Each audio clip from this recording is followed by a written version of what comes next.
বলেছেন মান লাজিমাল ইস্তিগফার, যে ব্যক্তি ইস্তিগফারকে লাজিম বানায় নেয়। লাজিম বানায় নেয় মানে কি? মানে পড়তেই থাকে, থামে না। টয়লেটে গেছে তখন শুধু বন্ধ, খাচ্ছে তখন শুধু বন্ধ, ঘুমাচ্ছে তখন শুধু বন্ধ, আর সারাক্ষণ পড়তেই থাকে ইস্তিগফার। আস্তাগফিরুল্লাহ ওয়া আতুবু ইলাইহি, সাইয়্যিদুল ইস্তিগফার বা যে কোনো ইস্তিগফার, সবচেয়ে ছোট ইস্তিগফার আস্তাগফিরুল্লাহ আস্তাগফিরুল্লাহ, এটা যে পড়তেই থাকে, নবী করিম সাল্লাল্লাহু আলাইহি ওয়াসাল্লাম বলেছেন তার যে কোনো বিপদ থেকে বের হওয়ার জন্য আল্লাহ তাআলা নিজে পথ দেখায় দেন।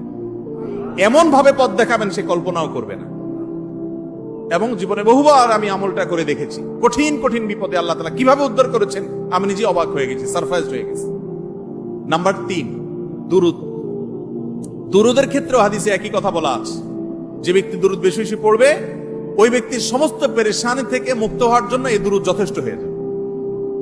তাহলে 3টা আমলের কথা বললাম, দোয়া ইউনুস, লা ইলাহা ইল্লা আনতা সুবহানাকা ইন্নী কুনতু মিনাজ জালিমিন, আরেকটা হলো ইস্তিগফার বেশি বেশি, আরেকটা হলো